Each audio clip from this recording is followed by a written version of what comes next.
नमस्कार, स्वागत है आप सभी का देश के सबसे भरोसेमंद चैनल डी न्यूज पर, जहां मैं लेकर हाजिर हूं आपका अपना पसंदीदा शो न्यूज पंच, जिसके जरिए हम सत्य और तथ्य की पड़ताल कर पहुंचाते हैं खबरें, आपको करवाते हैं रूबरू खबर के हर पहलू से।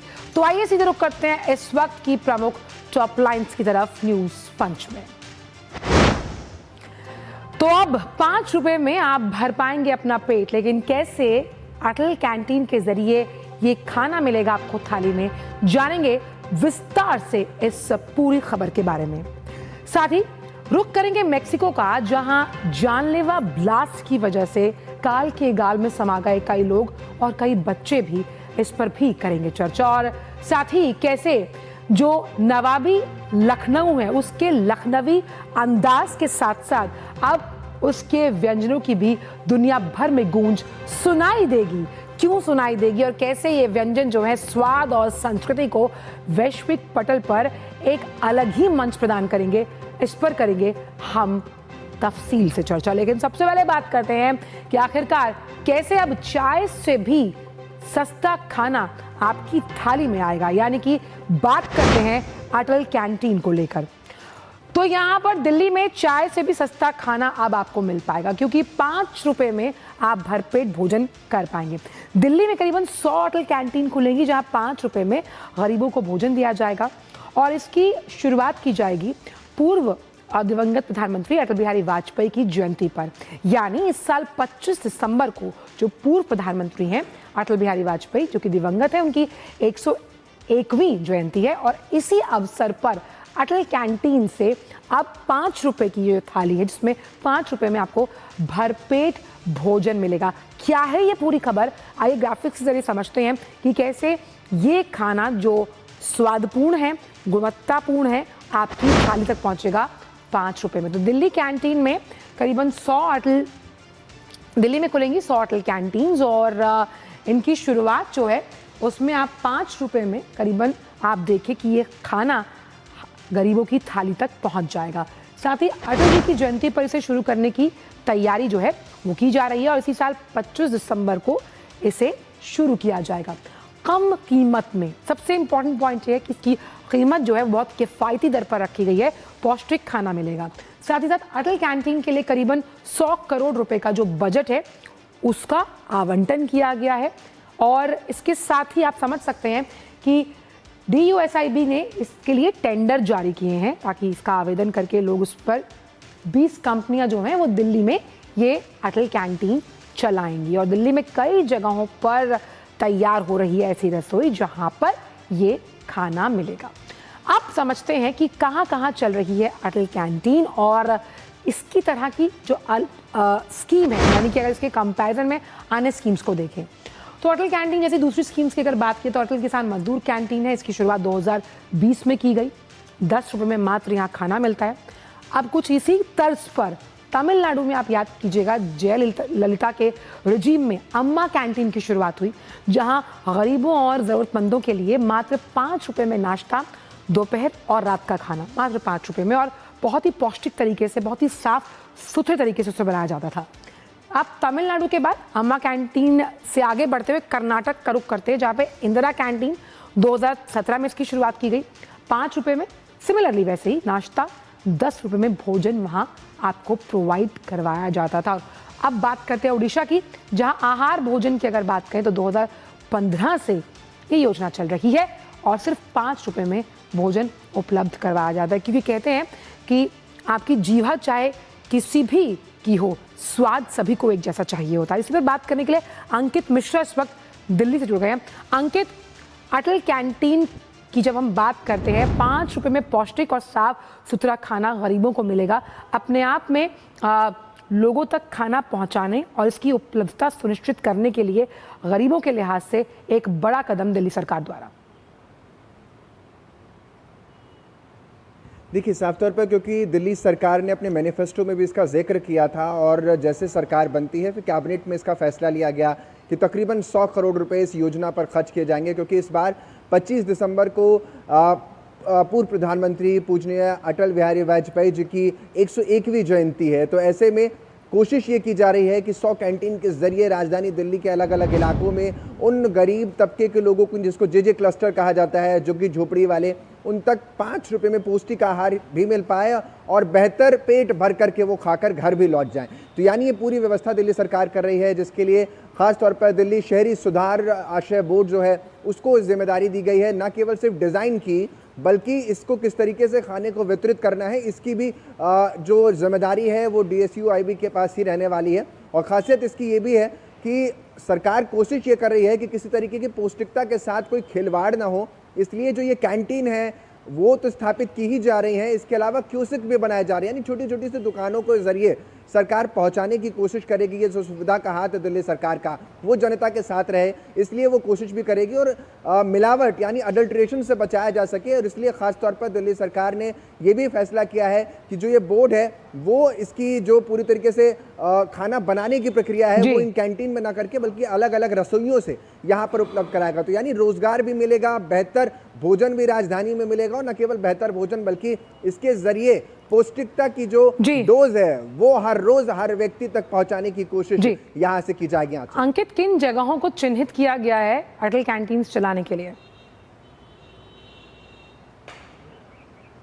देखिए, अगर बात करूं कि इन जगहों को, तो ऐसी कई सारी जगहें हैं जिसमें ग्रेटर कैलाश भी है, वजीरापुर भी है और इनके अलावा सोनिया विहार भी है, संगम विहार भी है और अगर बात करें तो किरोड़ी भी है और ऐसे कई सारे इलाके हैं। यानी अगर देखा जाए तो पूरी दिल्ली को कवर करने की कोशिश इसमें की जा रही है। जहां पर दुकानें स्थापित नहीं की जा सकती वहां पर कियोस्क के जरिए ये सुविधा को पहुंचाया जाएगा जनता तक। और जहां पर 20, क्योंकि इसमें तकरीबन 80 के आसपास 80 से ज़्यादा जो ऐसे वेंडर्स हैं उन्हें चिन्हित कर लिया गया है और जो कैंटीन खोल करके आगे बढ़ेंगे वो 20 अब तक जो टेंडर है वो जारी हो गए। यानी एक टेंडर में तकरीबन 5 दुकानें ऐसी होने वाली हैं, यानी 5 वितरित केंद्र होंगे जिसमें ये खाना वितरित किया जाएगा। तो आप सोच सकती हैं कि बड़े स्तर पर तैयारी है और दिल्ली सरकार बड़ा फंड भी इसके लिए खर्च कर रही है, जो अपने आप में कहीं ना कहीं जिसका जिक्र आप भी कर रहे तो लगातार हम दर्शकों को दिखा रहे हैं कि कैसे अलग स्टेट का काम है कि सोशल इकोनॉमिक बैरियर्स को हटा के जब हम एक यही वेलफेयर स्टेट का काम है कि अब सोशल इकोनॉमिक बैरियर्स को हटाकर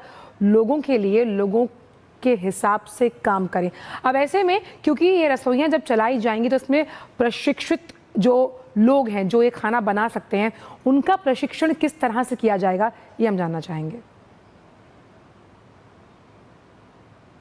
देखिए, साफ तौर पर क्योंकि अलग अलग, जैसा कि मैं जिक्र भी कर रहा था कि अलग अलग रसोइयों से इसमें लोगों को शामिल किया जाएगा, तो ऐसे में बहुत अच्छी बात ये होगी कि इसमें जो प्रोफेशनल्स हैं वो भी इसमें शामिल होंगे और कई रसोइयों में जो गृहिणियां हैं वो भी काम करती हैं तो वो भी इसमें शामिल होती हुई नजर आएंगी। तो यानी अगर देखा जाए तो दोहरा रोजगार भी मिलता हुआ इससे नजर आ जाएगा। जो महिलाएं हैं, गृहिणियां हैं, उन्हें भी मिलेगा, जो लोग खाना बनाने में एक्सपर्ट्स हैं उनको भी इसमें देखा जाएगा और खासतौर पर जो ये खाने का मॉनिटरिंग है वो भी की जाएगी जिससे खाने में किसी तरीके की अडल्ट्रेशन यानी मिलावट ना हो सके। जो जनता की थाली, या यूं कहूं कि जनता के हाथ में जो थाली जाए वो स्वास्थ्य से भरी। बहुत अच्छी बात आपने बताई, क्योंकि 5 रुपए में खाना मिलेगा तो पौष्टिकता भी होगी। मजदूर को अगर खाना वक्त पर मिले तो वो अच्छे से काम करता है और ऐसे में चेक्स एंड बैलेंसेस वो भी रहेगा कि किसी प्रकार का कोई एडल्ट्रेशन इसमें ना हो और ये खाना पौष्टिक तौर पर, सात्विक तौर पर गरीब लोगों तक पहुंच पाए। बहुत बहुत शुक्रिया अंकित इन तमाम जानकारियों को हमसे साझा करने के लिए। तो अब बात करते हैं हम मेक्सिको को लेकर। मेक्सिको में एक जानलेवा ब्लास्ट हुआ जहां 23 लोग जो हैं वो काल के गाल में समा गए, कई घायल हुए और हृदय विदारक ये है कि कई बच्चे भी इसमें शामिल हैं। मेक्सिको के सोनारा राज्य की अगर मैं बात करूं वहां ये भीषण ब्लास्ट हुआ। हर्मिसिलो शहर का एक डिस्काउंट स्टोर था जहां इस भीषण धमाके से कम 23 लोग अपनी जान गंवा बैठे और कई बच्चे भी शामिल हैं और करीबन 11 के आसपास लोग घायल बताए जा रहे हैं। तो आइए खबर को समझते हैं कि इस विस्फोट से कैसे मेक्सिको दहला और ये भीषण धमाका जो था वो कैसे हुआ। तो सुपरमार्केट में ये भीषण धमाका हुआ है जहां 23 लोगों की मौत हुई और इस ब्लास्ट में करीब 11 लोग घायल बताए जा रहे हैं। विस्फोट के जो कारण हैं अभी उसको लेकर जांच जारी है, लेकिन जो राष्ट्रपति हैं मेक्सिको की क्लाउडिया शेइनबाम उन्होंने इस पर शोक जताया है। सीधे रुख करते हैं हमारे संवाददाता चंद्रशेखर जोशी का। चंद्रशेखर, भीषण धमाका हुआ है सुपरमार्केट में, जब हम मेक्सिको की बात करते हैं क्या वजह समझ में आ रही है। ऐसा समझाया जा रहा है कि इस वजह को लेकर जांच के आदेश जो वहां के गवर्नर है उन्होंने दे दिए हैं। बिल्कुल, देखिए ये काफी एक वहां पर आग लगने की घटना और उसके बाद धमाके की घटना वहां पर आई है। 23 लोग उसमें मारे गए हैं और करीब 1 दर्जन लोग उसमें घायल हैं। और इन 23 लोगों की हम बात करें तो इनमें अधिकतर महिलाएं हैं, बच्चे हैं। तो काफी वहां पर स्थिति काफी दुखद बनी हुई है। हालांकि जो वहां पर जो पुलिस के सूत्र हैं उनका ये कहना है कि इसके पीछे कोई लूटपाट की घटना को अंजाम देना या किसी तरह से कोई आतंकी घटना प्राइमा फेसाई वो कहते हैं ऐसा कुछ भी नहीं है। वो कहते हैं कि शायद कोई गैस लीक वहां पर हुआ था, उसके बाद ये वहां पर आग लगी है और इसके कारण वहां पर काफी नुकसान हो गया है। हालांकि जो सोनारो राज्य है उसके गवर्नर की ओर से जांच के आदेश दे दिए गए हैं। हरमोसिलो में डाउनटाउन का इलाका है, वहां पर ये घटना घटी है और पूरे देश में इसके कारण काफी दुख की स्थिति है और आग के कारणों की जांच के लिए आदेश दे दिए गए हैं। लेकिन अभी शुरुआती तौर पे ये जरूर बता दिया गया है कि इसके पीछे कोई भी जी आतंकी घटना या किसी तरह की कोई लूटपाट की घटना को अंजाम देने के उद्देश्य से ये किया गया हो, जी क्योंकि ऐसी घटनाएं वहां पर होती रहती हैं। ऐसा कोई भी इसका कारण नहीं। चंद्रशेखर, ऐसा खबरों में सामने आ रहा था कि जिस दिन इस सुपरमार्केट में बहुत भारी भीड़ थी, उस दिन को the day of the dead के रूप में वहां के लोग मनाते हैं, जहां वो अपने प्रियजन, अपने दिवंगत जो अपने होते हैं उनको याद करते हैं। इस भीड़ की वजह से भी ज्यादा नुकसान हुआ है। बिल्कुल, वहां पर ये भीड़ थी और इस एंगल से भी जांच की जा रही है कि कहीं जब मेक्सिको में लोग इस दिन को मनाते हैं, उसी दिन को किसी तरह से वहां पर लोगों को नुकसान पहुंचाने से तो ये इस तरह की घटना को अंजाम नहीं दिया गया। इस सब को लेकर के वहां पर जांच की जा रही है। लेकिन शुरुआती जो जानकारी मिल रही है, आप ये मान के चलिए कि जो पुलिस का विभाग है और वहां पर जो खुफिया विभाग है, उनका ये कहना है कि क्योंकि वहां पर कई सारी इस तरह की घटनाएं होती हैं कि लूटपाट की वजह से आग लगा दी जाती है या हमले किए जाते हैं दुकानों पर, इस तरह की ये घटना नहीं है। और इसके पीछे जो वहां पर फायर डिपार्टमेंट है उसका कहना है कि हो सकता है कि कोई गैस लीक वहां पर हुई हो और उसके बाद ये बड़ी आग वहां पर लगी हो।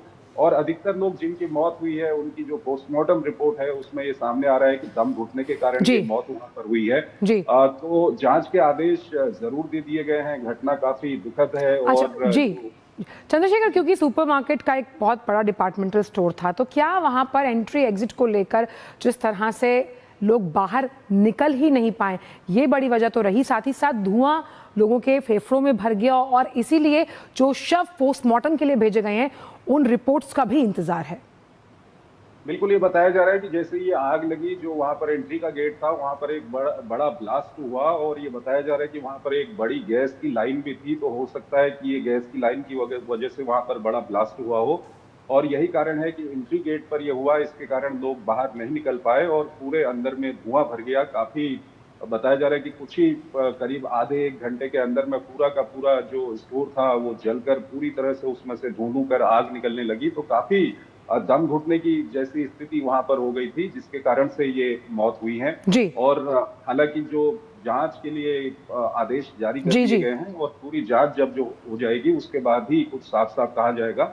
लेकिन फिर एक बार मैं आपको बता रहा हूं कि शुरुआती तौर पर वहां के पुलिस विभाग की ओर से, खुफिया विभाग की ओर से ये साफ किया गया है कि इसके पीछे कोई लूटपाट की घटना को अंजाम देना या किसी तरह की कोई आतंकी घटना नहीं है। ये बताया जा रहा है कि ये गैस लीक के कारण ये आग लगी है, जो शुरुआती जानकारी आ रही है। हालांकि जांच के बाद क्या निकलता है ये देखना होगा। बहुत संक्षिप्त में, क्योंकि रेड क्रॉस सोसाइटी जो है वो आगे आई है, जहां बचाव और राहत का कार्य वहां पर इस वक्त चल रहा है, तो जो घायल है उनका उपचार किस तरह से किया जा रहा है? बिल्कुल, घायलों को अस्पताल में पहुंचाया गया है और उनका सही तरह से वहां पर इलाज हो रहा है। जो वहां इस राज्य के जो गवर्नर हैं उनकी ओर से भी काफी एक्टिवनेस दिखाई गई है, चाहे वो पुलिस डिपार्टमेंट हो, हेल्थ डिपार्टमेंट हो या दूसरे जो रेस्क्यू से जुड़े हुए डिपार्टमेंट हो, उनको कंसर्न्ड जो भी संबंधित आदेश हैं वो दिए गए हैं और घायलों को अस्पताल पहुंचाया गया है। और ये बताया जा रहा है कि 23 मृतक अभी हैं। कुछ मृतकों की संख्या इसमें बढ़ सकती है। काफी संख्या में बच्चे हैं, लड़कियां हैं और उसके अलावा महिलाएं। बहुत बहुत शुक्रिया चंद्रशेखर इन तमाम जानकारियों को हमसे साझा करने के लिए। तो वक्त एक ब्रेक का, ब्रेक के उस पार आकर जानेंगे नवाबों की नगरी लखनऊ क्यों वैश्विक पटल पर अपना नाम अंकित करने पर आमादा है। देखते हैं इस खबर को, लेकिन एक ब्रेक के बाद। दिन भर की भाग दौड़ में जब छूट जाएं जरूरी खबरें, जब आप हो जल्दी में और जाननी हो हर खबर, जब फटाफट अंदाज में देखनी हो आपको तेज खबर, जब केवल आधे घंटे में जानना हो देश दुनिया का हाल, तब देखिए खबरों का हाई स्पीड शो एक्सप्रेस 100।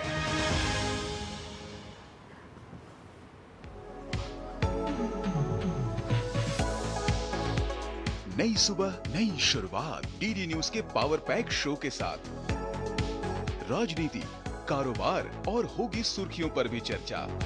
अखबारों की हेडलाइंस, खेल, सिनेमा सहित मिलेगी संपूर्ण खबर।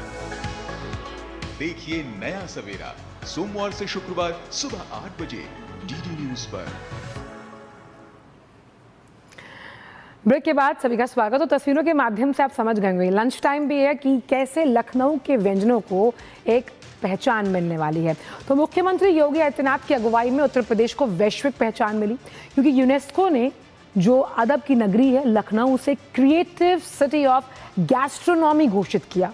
ये सम्मान लखनऊ की समृद्ध खान पान परंपरा, सांस्कृतिक जो डाइवर्सिटी है और साथ ही साथ उसके नवाचार को दर्शाता है, और जिससे ये शहर अब दुनिया के उन चुनिंदा शहरों में शामिल हो गया जो खान पान को एक सांस्कृतिक संवाद, जिसे हम सॉफ्ट डिप्लोमेसी भी कह सकते हैं, सस्टेनेबल डेवलपमेंट यानी सतत विकास के माध्यम से आगे लेकर जा रहा है। और ये उपलब्धि उत्तर प्रदेश के पर्यटन क्षेत्र और विकसित उत्तर प्रदेश का जो एक विजन है उसे साकार करने में महत्वपूर्ण भूमिका निभाती है। तो लखनऊ के इस नए नाम का खिताब कैसे उसके व्यंजनों की वजह से रखा गया, क्या इस खबर से अब लखनऊ हम मान सकते हैं कि ऐतिहासिक जो उसकी पाक कला है उसे वैश्विक मान्यता जो है वो मिली है। लजीज व्यंजनों के लिए यह खिताब उसे इस खिताब से नवाजा गया और यूनेस्को क्रिएटिव सिटीज नेटवर्क में शामिल हुआ और लखनऊ बना UNESCO creative city of gastronomy, और 31 अक्टूबर को ये घोषणा की गई है। साथ ही साथ क्योंकि हम जानते हैं कि जहां शायरी के लिए इस शहर को जाना जाता है, वहीं नवाबों का ये शहर जायके के लिए भी मशहूर है और शाही विरासत के लिए भी लखनऊ को जाना जाता है। अब कैसे, ये भी बताते हैं आपको। नवाबी खान पान और संस्कृति की अगर बात की जाए तो उसमें कबाब, बिरयानी, निहारी से लेकर चबाप, कुल्फी, कचौड़ी, रेवड़ी और मक्खन मलाई, यानी कि इन तमाम जिन व्यंजनों का मैं नाम ले रही हूँ, यकीनन आपके मुंह में पानी आ रहा होगा, लेकिन अब यही व्यंजन वैश्विक स्तर पर भी लखनऊ को एक अलग ही पहचान दिलाएंगे। लेकिन क्योंकि हम इस खिताब का जिक्र कर रहे हैं, आखिरकार किस तरह किसी भी शहर को यह खिताब जो है उस खिताब से नवाजा जाता है, उससे अलंकृत किया जाता है, ये समझते हैं। तो प्राचीन कला विरासत जो कि खाद्य संस्कृति के संरक्षण के लिए इस खिताब को दिया जाता है। अब सूची में अब तक के 100 देश जो हैं उसमें से 408 शहर शामिल किए गए और इस बार लखनऊ समेत दुनिया के 58 नए शहर जोड़े गए थे, लेकिन बाजी मार ले गया हमारा लखनऊ, जहां पर जिन व्यंजनों का हमने जिक्र किया उसका स्वाद इस तरह से कि अगर हम मध्य यूरोप की बात करते हैं, हम सेंट्रल एशिया की कई अलग अलग जो कंट्रीज है, तजाकिस्तान, उज्बेकिस्तान, इन तमाम देशों की बात करते हैं, वहाँ पर इस स्वाद के चटकारे ले लेकर लोग इन व्यंजनों को का सेवन करते हैं। इन व्यंजनों की काफ़ी दरकार है वहाँ पर। और वहीं प्रधानमंत्री ने जो ये पूरी उपलब्धि है, इस उपलब्धि पर खुशी जताई। अपने एक्स पोस्ट पर उन्होंने क्या लिखा, आइए वो भी आपके साथ साझा करते हैं। उन्होंने लिखा कि जो लखनऊ है वो एक जीवन संस्कृति का पर्याय है, जिसके मूल में एक शानदार पाक कला संस्कृति है। मुझे खुशी है कि यूनेस्को ने लखनऊ के इस पहलू को मान्यता दी और मैं दुनिया भर के लोगों से लखनऊ आने और इसकी विशिष्टता जानने का आह्वान करता हूँ। ये प्रधानमंत्री ने अपने प्लेटफॉर्म एक्स पर ट्वीट कर एक इस उपलब्धि पर अपनी खुशी जताई। और इसी पर बात करने के लिए हमारे साथ विकास सिंह लखनऊ से ही जुड़ गए हैं। विकास, जिन व्यंजनों का हमने नाम लिया साफ तौर पर वो लखनऊ की पाक कला को दर्शाते हैं, ऐसे में लखनऊ का नाम अब वैश्विक पटल पर चमकते हुए सितारे की तरह नजर आएगा अपनी इसी पाक कला की वजह से। बिल्कुल, ये वैश्विक मान्यता तो मिली है, लेकिन लखनऊ के व्यंजन इतने मशहूर हैं कि अगर कोई देश दुनिया से लखनऊ आता है और यहाँ पर अगर व्यंजन का स्वाद चखे बगैर लौट जाता है। आपकी मुस्कुराहट बता रही है, ये आपकी मुस्कुराहट भी बता रही है। हो यहाँ की,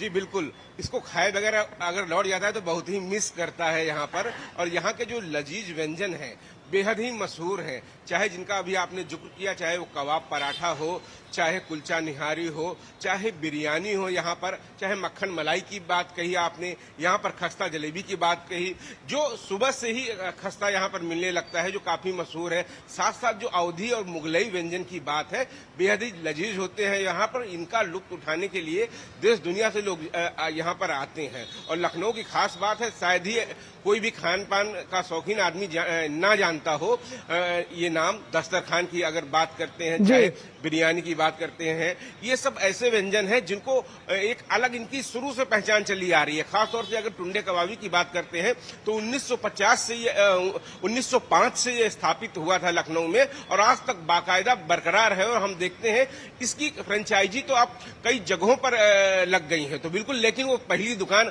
आज भी मौजूद है। और इसके साथ साथ चाहे यहाँ पर बिरयानी के स्वाद हो, यहाँ पर तमाम सारी जगहों पर इतनी लजीज बिरयानी मिलती है कि लोग बिल्कुल मौका निकाल कर आते हैं और उसे खाते जरूर हैं दुनिया भर से, चाहे वो विदेशी पर्यटक हो चाहे अन्य प्रदेशों से आए हों। जी, इसीलिए कहते भी हैं दिल ने दस्तरखान लगाया, दावते लखनऊ है, सरीखे और सलीके के साथ तो जानी ही जाती है और अब व्यंजनों के लिए भी। आखिरकार इस खिताब को पाने के लिए कितनी मशक्कत, कितनी मेहनत और कितना चुनौतीपूर्ण होता है, क्योंकि तमाम अलग अलग राज्यों ने कंटेस्ट किया था इस खिताब के लिए, लेकिन अव्वल रहा लखनऊ। जी बिल्कुल, एक सबसे बड़ी बात होती है कि जो पारंपरिक रूप से जो व्यंजन होते हैं वो बाकायदा वो स्वाद बरकरार रखे रहना। हम अपने कैमरामैन से कहेंगे कुछ दिखाएं, दस्तरखान के कुछ दृश्य दिखाएं, इस गली के कुछ दृश्य दिखाएं जो यहाँ पर लखनऊ आने वाले तमाम लोग जब यहाँ आते हैं तो यहाँ आना जरूर पसंद करते हैं। इसके बाद चाहे वो अमीनाबाद के टुंडे कबाबी हो या चौक में जाए, वो सीरा माल जो है कह रहे हैं नाम से ही पूरी रोड बन गई है। और खासतौर से लखनऊ की रुमाली रोटी की बात करते हैं तो बेहद ही स्वादिष्ट होती है। और खासतौर से तमाम सारे लोग जानते हैं कि खासतौर से चिकन हो, मटन हो, जो भी मुगलई भोजन हो, उसके साथ साथ कुलचे खाना हो या चाहे रुमाली रोटी खाना हो, उसका स्वाद तो अलग ही होता है। और जो कबाबों की बात है, कबाब पराठा, तो वो तो विशेष ही मशहूर है। जो भी आता है यहाँ पर, यहाँ के रहने वाले तो खाते ही खाते हैं, लेकिन बाहर से आने वाले बिना खाए जाते नहीं है यहाँ पर। उनको लगता है कि लखनऊ आए हैं तो एक बार स्वाद जरूर चख लें, बिल्कुल वो स्वाद। और एक बार अगर आपने स्वाद चख लिया